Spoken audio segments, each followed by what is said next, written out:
gonna start bringing a tomato box to these things.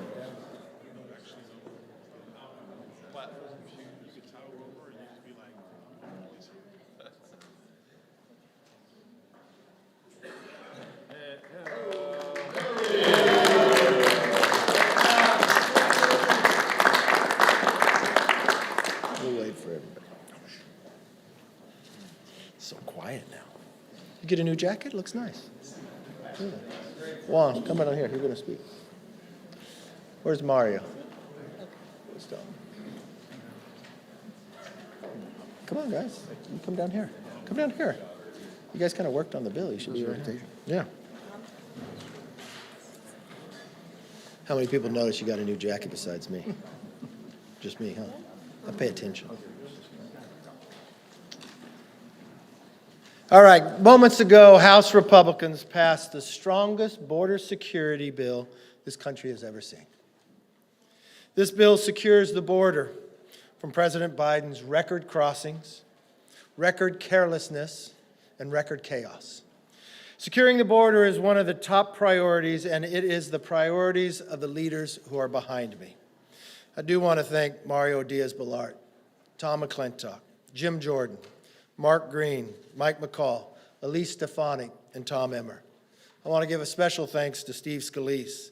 Not only did he help pass this bill on the floor, but he has been working for 2 years to educate the members, leading Codels to the border and working with our task forces and our committees. And I want to thank every single member of this conference. This is not something easy to do. By passing H.R. 2, House Republicans have shown we're focused on addressing our nation's biggest challenges. By contrast, the White House has 2 years to plan for the end of Title 42.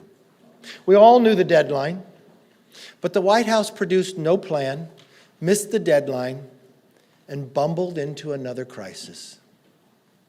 Even President Biden, who has only been to the border one time in 50 years, says this: there is going to be chaos for a little while. Since the White House keeps missing deadlines, I want you to know how we did it. We identified the problem. Rather than ignoring it, we listened to the American people. And then we took action. Numerous members of our conference for the last 4 years have been traveling to the border, not just to meet with border agents, but meet with the elected officials. It didn't matter what party they were registered.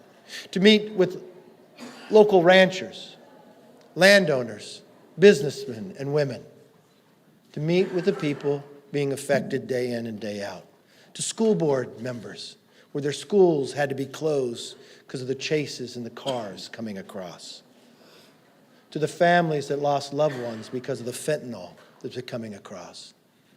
I remember down with Juan Ciscomani with the new mayor, telling a story of his own daughter, calling her, telling her that she can't go outside, another car chase was coming by. This car chase didn't end in the manner we all wish it would. It killed a woman he told us about.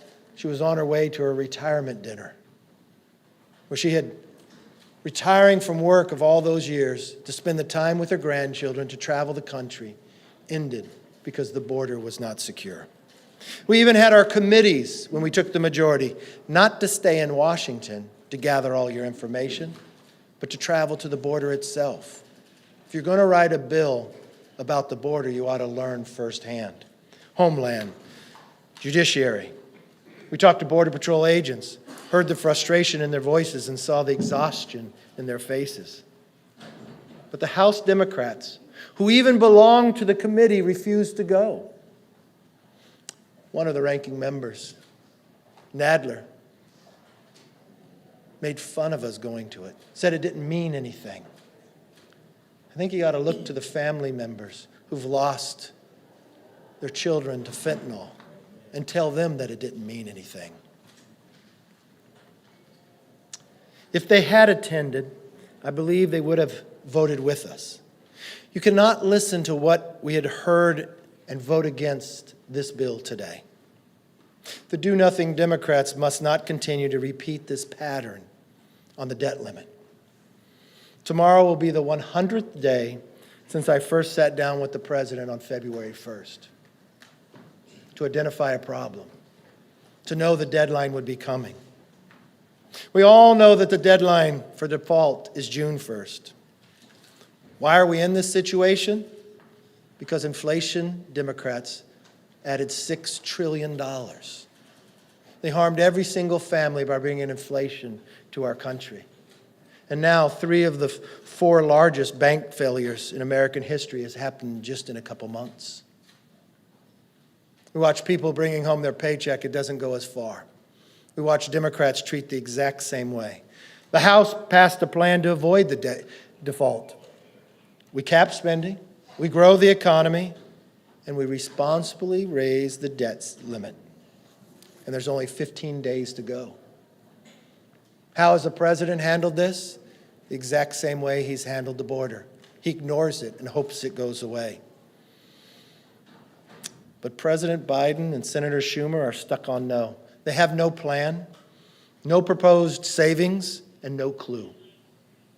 Apparently, President Biden doesn't want a deal. He wants a default. Mr. President, my message is very simple. Do not miss another deadline like you just missed on Title 42. Our country cannot afford it. The Republicans will always act responsibly and will also always look for solutions. With that, let me bring up our majority leader who's worked so hard to make this day come to fruition, Steve Scalise. Thank you, Mr. Speaker, and congratulations to our Speaker. How about this team? Once again, House Republicans came together to solve a major crisis facing our nation, a crisis that was created by President Biden's failures. President Biden walked in on his first day in office with a commitment to open up America's southern border. He took direct action that has opened up our southern border and started a flood that we have never seen before. Over 5 million people have come into our country illegally since Joe Biden took the oath of office. That's more people than the entire population of my home state of Louisiana that have come into this country illegally. And it's getting worse. Today, the day that we passed this important bill to secure America's border, the strongest bill that this Congress has ever passed, at a time when our border's never been less secure. And you had the Secretary of Homeland Security today, Secretary Mayorkas, said the border's not open. Well, Mr. Secretary, if 10,000 people coming across our border illegally is not open, I would hate to see what you think is an open border. This is a crisis that needs to be fixed. The House didn't sit around waiting on the Secretary or the President to do their job, even though they failed. We took action to protect every community in America that is now a border town. The devastation from our open border is affecting every community in America. Today in America, 300 young people will die from drug overdoses related to the fentanyl coming across our open southern border because of President Biden's failure. Tomorrow, another 300 young people will die. When is the president going to finally stand up and do something to stop those deaths? Do those deaths not matter to President Biden? They matter to us. And we took action to do something about it. It's long past time the Senate do something to address this crisis. It's long past time for President Biden and Secretary Mayorkas to do something to address this crisis. If they're going to continue to fail the American people, we're not going to stop working for those families who are struggling under the weight of the devastation of these failed policies. And the man who helped us get the votes to pass this critically important bill for the American people is our whip, Mr. Tom Emmer.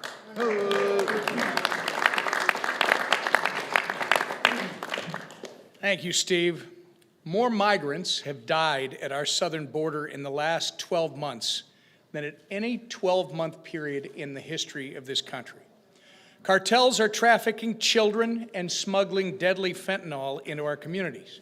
Border Patrol has apprehended nearly 200 illegal crossers who are on the terrorist watch list. Border Patrol agents are exhausted and being pulled off the front lines with morale at an all-time low. And all of this was happening before Title 42 was set to expire. In the last few days, we've gotten a glimpse at what our southern border will look like if Biden's open borders agenda continues.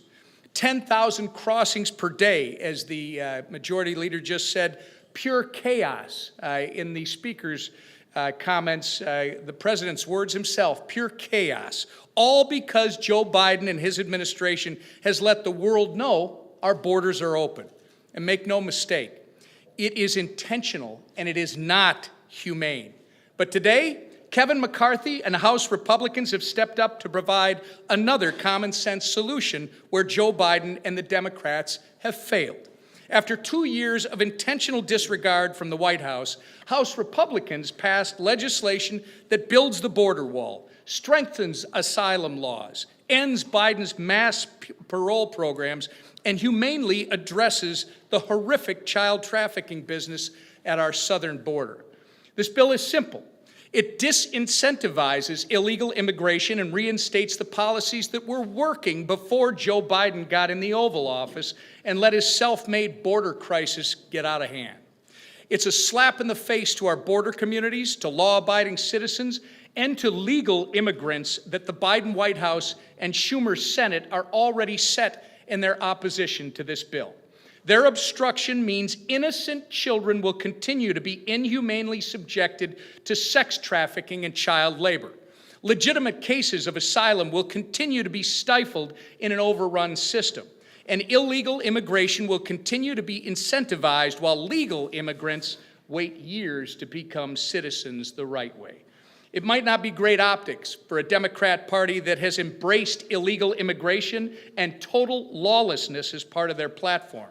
But it is the humane thing for Joe Biden and Chuck Schumer to do to address the crisis head on and make sure the Border Act becomes law.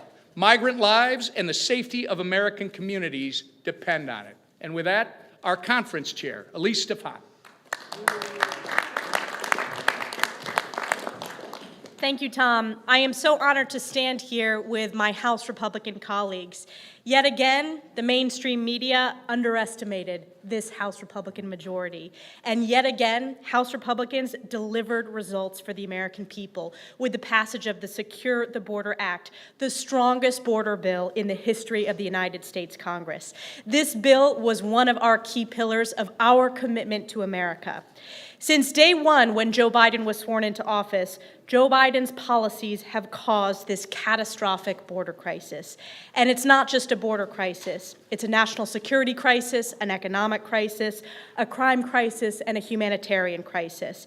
And the American people know that Joe Biden's failed open border policies have turned every district into a border district and every state into a border state. In my home district in upstate New York in the North Country, we've seen an over 800% increase in illegal crossings in the Swanton sector on the northern border just in the last year. Border Patrol officers who I represent have been transferred over and over again to our southern border to deal with the unprecedented surge of illegal crossings. Fentanyl overdoses ravage communities across this country in each and every one of our districts. House Republicans Secure the Border Act will end the Biden border crisis by finishing the wall, advancing border technology, supporting our brave Border Patrol officers, ending catch and release, and fulfilling our commitment to America, a nation that is safe. And one of the leaders for years, for decades on this issue, I'm honored to introduce my colleague, Congressman Mario Diaz-Balart. Thank you, Madam Chairman. Thank you. Thank you so much. Let me start by quoting the President's actual SAP veto message on H.R. 2. He claims that the administration's approach to border strategy is, quote, safe, orderly, and humane. You know, one would really have to be delusional to believe that almost 300 Americans dying every single day due to fentanyl, mostly coming from the southern border, is safe. Frankly, one would have to be severely out of touch with reality to relinquish control of the southern border to those narco-terrorist cartels that are now the ones who determine who comes in to the southern border. And one would have to be really callous to say that the death of 900 migrants and nearly 90,000 children, minors, lost and trafficked is humane. That's not humane. That's insane. Since the Biden administration and, frankly, the Democrats, since they've totally abdicated their responsibility to uphold our national security and protect the American people, I am so proud that the House Republicans, once again, have stepped up. H.R. 2 secures the borders. It provides much-needed support to our brave heroes, the men and women, the officers of the CBP. It protects children, those exploited children that even the New York Times has stated are being exploited. It protects them from exploitation and human trafficking. It defunds the narco-terrorist, multi-billion-dollar cartels that are now the ones who decide who comes in through the southern border and who are running the southern border. It streamlines our broken asylum system that is hurting so many, including those who have legitimate claims for asylum. And I'm so proud, it reestablishes the rule of law. The rule of law. I am so proud of this Republican conference. En la carta oficial que el presidente sacó hoy, esta semana, en su oposición a esta ley, el presidente de la administración dice que la situación en la frontera está segura, organizada y humana. Eso lo puso por escrito la administración. O sea, francamente hay que estar severamente desconectado de la realidad para decir que los casi 300 norteamericanos, jóvenes que mueren todos los días, eso es porque hay una frontera segura, organizada y humana. Que la muerte de los 900 inmigrantes, el número más grande de la historia de los Estados Unidos, que fallecieron el año pasado, en este año, y 90,000 niños que están siendo abusados y traficados,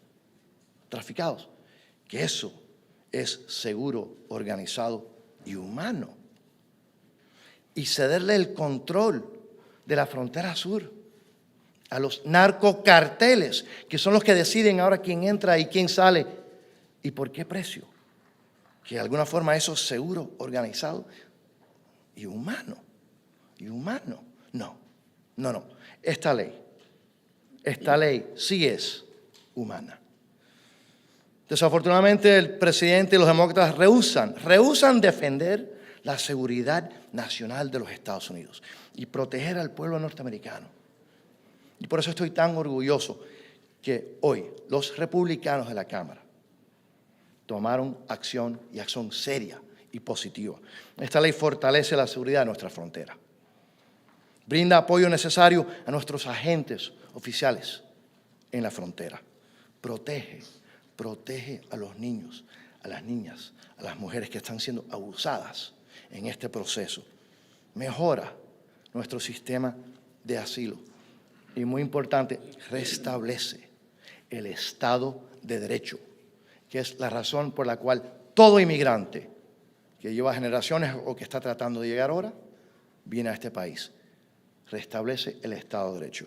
It is my privilege to introduce a man who, if anybody has any doubt, the definition of a workhorse, of a man who is keen and smart and never stops working. What a privilege it is to introduce my colleague, Mr. McClintock. Thank you. You know, we tried to do this a few years ago with a much larger majority, and we failed. The difference this time was the Republican leadership, starting with Speaker Kevin McCarthy and, of course, Chairman Jim Jordan and the rest of the team that wouldn't take no for an answer, that kept everybody talking, kept everybody together, ultimately to reach a common conclusion to pass this historic legislation with a much slender majority. You know, our borders were secure on Inauguration Day. The Remain in Mexico policy had slowed illegal immigration to a trickle. The border wall was nearing completion. ICE was actually enforcing court-ordered deportations. And yet that very afternoon, Joe Biden reversed all of these policies and initiated the largest illegal mass migration in history.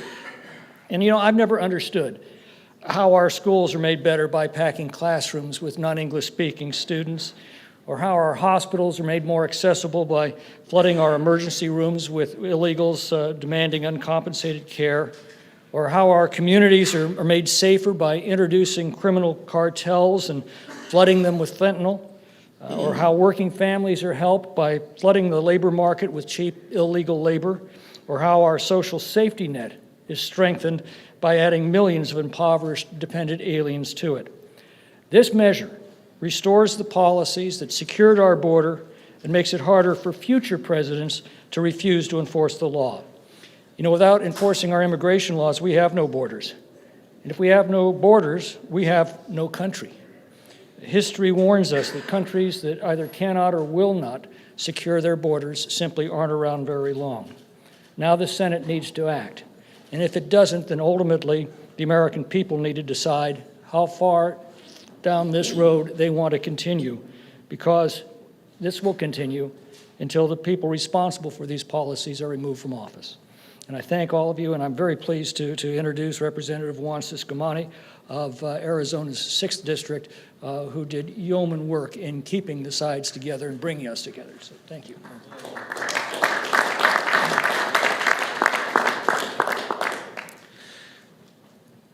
I stand here today as a proud product of the American dream. I became a United States citizen in 2006, and today, 17 years later, I can stand before you as a member of the United States Congress. I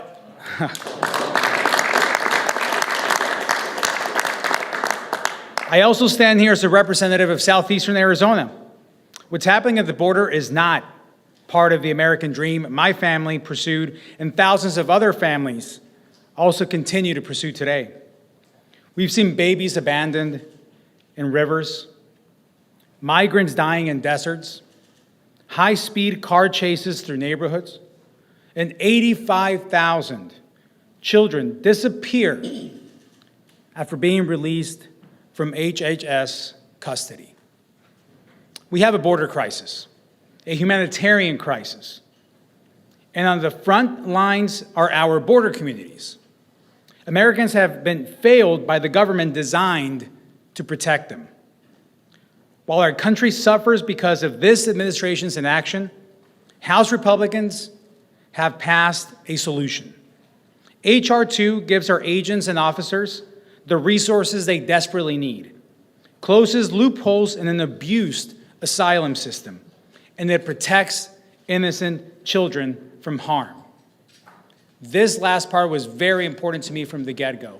I'm a dad of 6. My kids' ages range from 4 to 14. I can't help it but look at these kids and think of my own kids, and think of when my family brought me here as a young boy as well, and what I was thinking and what I was going through. This bill is a step away from the chaos we are seeing and a step closer to helping others achieve the American dream that I've been so blessed to live. Estoy aquí como un orgulloso producto del sueño americano. Me convertí en ciudadano americano en el 2006 y hoy, 17 años después, estoy aquí frente a ustedes como miembro del Congreso de Estados Unidos. También estoy aquí como representante del sureste de Arizona. Lo que está ocurriendo en la frontera no es parte del sueño americano.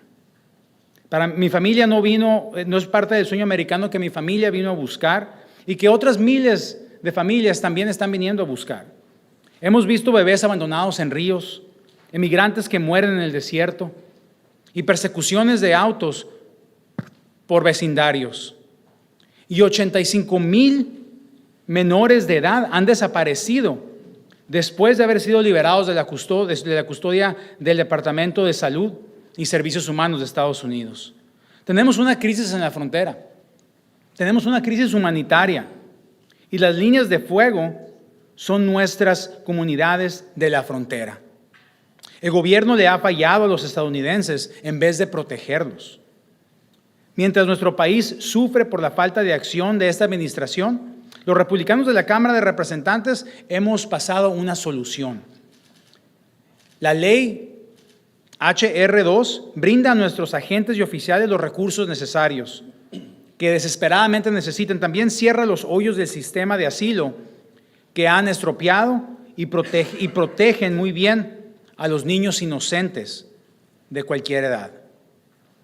Este proyecto de ley es un paso fuera del caos que estamos viviendo y es un paso más cerca hacia ayudar a alcanzar a todos los demás el sueño americano que yo he tenido la oportunidad de vivir. Muchas gracias. Thank you. And now it's my honor to introduce one of the leaders that have made this possible, and that is Chairman Mike McCall. Sir? Thank you. I want to thank the Speaker for doing something that no other Speaker in the history of this Congress has done, and that's passing the strongest border security package. I want to thank you personally. Thank you, sir. Because he brings us together. And I want to thank leadership, the chairman involved. It's a real team effort to get here. You know, I've been dealing with this issue for quite some time. I was a federal prosecutor, U.S. attorney in Texas on the border, and it was bad. I was chairman of Homeland Security Committee, and we passed border bills, but I've never seen the border like it is today. It is absolutely out of control. Even the chief of the Border Patrol said we have lost operational control, and we lost it to the drug cartels. They are on our border, and nobody sees it more than my Texas brethren and women behind me who bear the brunt of this. My legislature appropriated $4.5 billion just this term to deal with a federal responsibility. And you know, the sad thing is it didn't have to happen. It was a self-inflicted wound. We are on the path to securing this border under the previous administration. But what did this Biden administration do? On day one, with a stroke of a pen, rescind the migrant protection protocols, remain in Mexico, which means you have to remain in Mexico pending your asylum. When they rescinded that, the cartels aren't stupid. They understood. Hey, it's open for business. Green lights on, come on in. And guess what they did? And they knew if they could get people in, that catch and release would apply. 5 million encounters, 5 million people in this country in the shadows, no legal status. What in the world are we going to do with 5 million people? And the saddest thing is that it's the children that die on the way. 35% get raped on the dangerous journey. These stash houses, Mayorkas is guilty of child abuse, in my opinion, by not vetting the sponsors of the parents, supposedly, or sponsors of these children, allowing 10 to 20, 30 kids to go to a stash house, then to become victims of sex trafficking, child slavery, forcing them into a criminal network and a criminal enterprise. The 100,000 deaths of young people to fentanyls pouring, coming from China, going through Mexico, coming into the United States. My children have been to 5 funerals. Friends, dear friends, who took what they thought was Xanax or ADD medication, and they never woke up. This is real. That's more than what we lost in Vietnam over 2 decades. It's just unacceptable. But today, we're bringing solutions as Republicans. You know, the first bill I ever introduced in Congress 20 years ago was to end catch and release. I am so proud of this day because this Republican majority got it done. And we're going to end this policy. We're going to return to the policies that worked and stop this nightmare that's happening all across this country. So I want to now turn it over to a great leader, chairman of the Homeland Security Committee. Worked very, very hard together, had a markup till 3 o'clock in the morning. And thank you, sir. Thank you, Chairman McCall, for that introduction and your friendship and mentorship. A lot of people in this room made the prediction that when we elected our Speaker, this group of Republicans would have a hard time coming together. That the conflict that happened in that episode would divide us so much that we'd get nothing done. Well, 87,000 IRS agents, gone. An energy bill that will turn back on American energy, done. A debt ceiling, responsibly increased. And now, and many, many other things, and now, the most conservative, strongest border security bill in the history of the Congress. Yeah, sometimes conflict can divide, but in this case, it made us one team. And the work that has happened to make this bill a reality today on the floor, there are tons of people to thank. It starts with the leader and the speaker doing amazing work, mentoring all of us that were out on the front lines. It goes to my committee, the men and women in that committee who busted their butts to work together to get it done, and our staffs. I have to thank the staff of the committee for doing an amazing job. And the leader and the speaker's staff too. But most of all, I want to thank the men and women of the Customs and Border Protection, the blue and the green, who are out there serving this great nation, sacrificing themselves under horrible conditions brought on them by the decisions of this president and secretary. And make no mistake about it, every American is at risk. You got children? How about that little baby in a VRBO in Florida, crawling around on the floor, that died by encountering fentanyl left by the previous renter? If you have children and you're going to a hotel, think about that. And thank Joe Biden and Alejandro Mayorkas. Every American is at risk with this open border, and we have had it. The American people have had it, and we have responded with a great bill. And I ask the senators, as the wave of people come across the southern border and cities are declaring states of emergency, to think about it. You say you're going to not support this bill? Think about it. Americans are suffering. Americans are dying. Do something.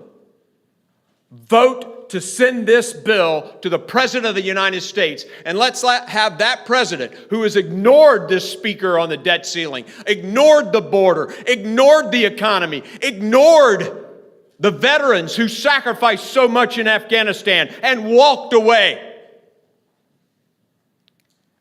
Let's get him to the table and do something for this country for once.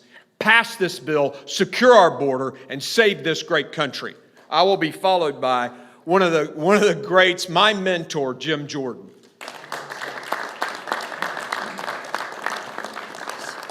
So I didn't know I was last till a few minutes ago, but I'll just say this. On January 3rd, I gave a nominating speech for the Speaker.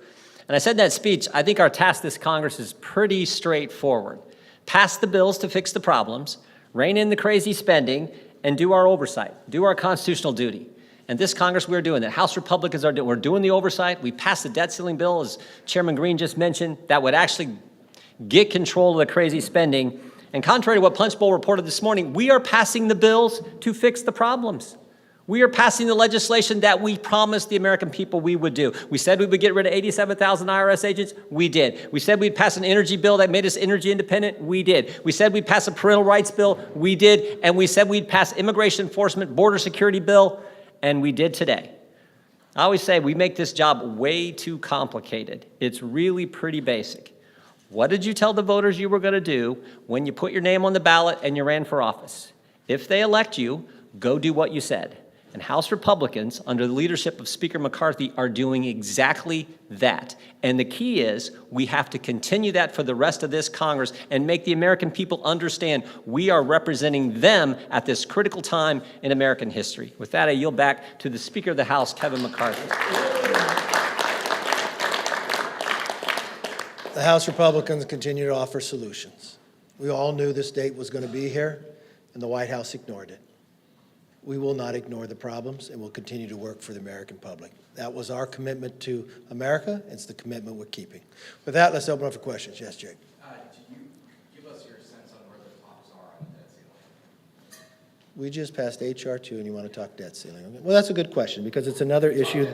It's another issue that the president ignored. The staff has met the last 2 days. We think it's productive for the staff to meet again. I have not seen from there a seriousness of the White House that they want to deal. It seems like they want to default more than they want to deal. Yes.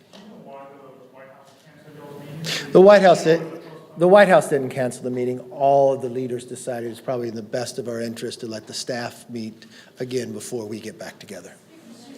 There's some sort of say that's a positive development. Can you help us understand why the delay is that positive? It's not a delay. I think from numerous different things. One couldn't be there tomorrow. I don't think there's enough progress for the leaders to get back together. I don't know having certain ones in the room that's even productive. I think just as I sat down with the president on February 1st, look, we want to be responsible. We want to be sensible. He ignored us now for 100 days. He thought this problem would go away like the border. We didn't want to sit back, just like with the border, so we went to work and we raised the debt ceiling, because we're the only people that can guarantee that we won't hit default, because we've raised it. The Senate has done nothing. They've done nothing with the border. They've done nothing with this. They've done nothing with trying to protect children in their schools with a Parents' Bill of Rights. What have they done about fentanyl? I mean, issue after issue after issue, they continue to ignore them, and we won't. Yes. Do you expect that there will be? I expect there'll be a meeting next week, yeah. And then secondly, on immigration, Senators Sinema and Scalise say that your bill is a good starting point, but they don't think there are 60 votes for it. That being said, they have, at least to deal with the Title 42 expiration, have a bipartisan bill that could at least extend that authority for the next 2 years. They say they've been talking to members here in the House. Is that something you're open to? Look, we once again just passed a bill. The Senate has done nothing, but I'm thankful that you have bipartisan work over in the Senate, that they're willing to do something on this. I mean, I think Senator Sinema said that the president has ignored this for 2 years. She sees it every day in her state. And just like any other bill, we will pass a bill, the Senate could pass a bill, and we could go to conference and see what we can actually solve. Yes. So let me understand this. You obviously pushed a long time for these meetings with the president. Mm-hmm. So now you said all 4 members and the president of the White House Council meeting, which was on the meeting here.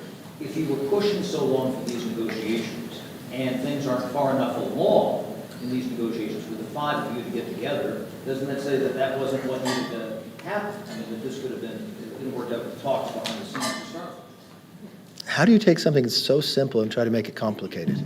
We simply... But you argued for... Yeah, for 100 days. You had a meeting the other day. Yeah. But now there's not going to be a meeting tomorrow. That doesn't seem to square with what the call was for 97 minutes. You're trying to make news out of nothing. So we simply had staff meet. They haven't made progress. We were going to meet on Friday. One of the leaders couldn't be there. They have a funeral they have to attend. So we didn't think it was going to be productive. So we thought, let's meet next week. But you can spin it any way you want. I think the rest of America will understand what it is. Yes. Are you comfortable with your party's leading presidential candidate not calling Putin a war criminal and not taking sides in Russia versus Ukraine? What are you referring to? Trump last night, he would not. Look, I think we have been very clear about the atrocities that Russia and Putin have presented to this world. I think we've been very clear in our votes as well. So I think we lead with exactly what we've been doing. Thank you, Mr. Speaker. A few questions. There was an issue some Republican members had with the bill regarding designating cartels as terrorist groups. They cited that it would allow migrants to claim asylum more easily. Was there a way that both concerns could have been addressed? And the second question is, if the House doesn't get that document they subpoenaed the FBI for regarding Biden allegedly taking a bribe from a foreign official, will the House vote to hold Director Ray contempt of Congress? And finally, what was your reaction to Congresswoman Slade having an anti-Israel ban on the Senate side, courtesy of Senator Sanders? You get them all worked in. Pretty good. I'll just work in reverse order. I think Talib has mentioned many times before, it almost feels like there's anti-Semitism, and I will never allow that to happen in this body or on this floor. I've watched members on the other side of the aisle say that time and again, and we will always stand up against that no matter where it is. I just came back from a bipartisan group of members going to the 75th anniversary of Israel. When Israel was created, 11 minutes later, America recognized them. And I think the world is a better place for it. I do not think what Talib wanted to do should have happened in this chambers. Unfortunately, you've got a senator on the other side that I guess agrees with her and against the rest of the world. Your other question was about a subpoena to the FBI. There are checks and balances, and there is oversight. Congress has a right to have that knowledge, and I will have a conversation with Director Wray about that and make sure that happens. Your last question was about cartels. Yes, we debate all different parts, and the one thing that I wanted to do is to have an opportunity to truly focus on the cartels, because if any of you have spent time at the border, you will find we do not have operational control. Juan Ciscomani had to leave, but in his district is Tucson. The Sinaloa cartels control Tucson, Arizona. If you go to Tucson, Arizona, you cannot cross the border without paying the Sinaloa. One individual tried to do it on his own. He wasn't captured by our border agents. He was captured by the cartel, beaten, thrown in the back of the car, never found again. If you cross on that area, every single person is dressed the same. They have a camouflage outfit on. Their shoes have rug on the bottom. It is the #1 places of getaways. 71% of people across there are single males. They don't run up to our border agents, they run from them.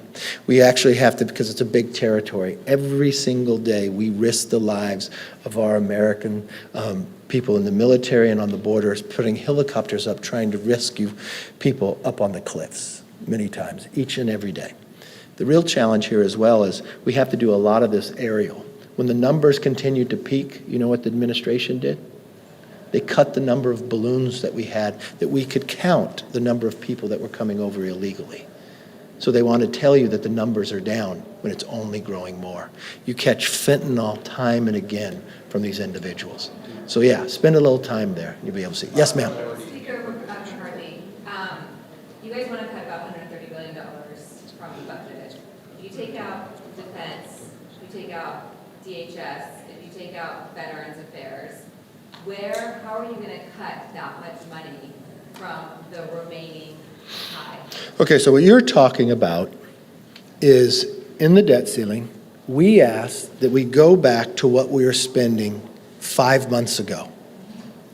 5 months ago, we were spending a lot of money. And what happens is... If you do all those cuts with a smaller portion of the budget. Okay, let me finish my answer. Okay, so we want to go back to what we were spending 5 months ago. People across the country elect their representatives. What we do is once we set the baseline, we go forward and we decide, Republicans and Democrats, what our priorities. It's the exact same thing that every single American family does. For 21 straight years, we have spent more than we brought in. The Democrats added $6 trillion that brought us inflation, that made us more dependent on China. This won't balance the budget by any means. This won't harm people in any areas. What we'll do is find where the waste is at. You're talking $131 billion, but you know what I hear on the other side? That they have no place that they can cut. The first place, you know where I would go? Since the pandemic's over, since we moved the legislation, even the World Health Organization says it's over, we have $50 to $60 billion right there of the 131 that has been appropriated, but for 2 years has sat there. What if you bring that back to the taxpayers? That's just a start. You're going to tell me you can't find the inefficiencies in government? Because all the Democrats have done, they're inflation-bound Democrats, is spend more money and harm this entire country. We know we can do it together. Did I give you a question? Okay, I'm sorry. Yes. Staff level meetings productive right now? Like, have they been productive and that's why you're giving them more time? Or have they not been productive and that's why? Look, we have a short time period. If this were staff meetings happening on February 1st, I'd call them productive. When you're sitting here with a few 15 days to go, it really seems to me that the president finally felt the pressure for 100 days of not having a meeting with me. For even though that he sat and met with us on February 1st and told not just myself but all of you in his tweet that we were going to meet again and talk about this, that he told us the next day at the prayer breakfast when he sat next to me and grabbed my forearms, we're going to meet. When he walked up before all the members of Congress at the prayer breakfast and says, we're going to get this solved and meet together. Then change his mind and keep changing every day what somebody had to do until we would pass a bill. I don't think they're that productive. What I truly believe here, looking at the actions of this president, he doesn't want a deal. He wants a default. And the American people do not deserve that. That's why the Republicans actually passed a bill that raised the debt limit in a responsible way, can curb inflation and grow our economy. So it won't be a question. I mean, the question you have right now is, if the president's take that he wants to do that he can't pass, you're just going to go down and still have more inflation, have a market that continues to drop, or if you pass a bill that limits, saves, and grows, once it passes, our economy is going to grow. We're going to be less dependent.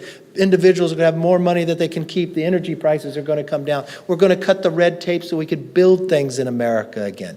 That's the question that you have. Thank you all. Have a good weekend.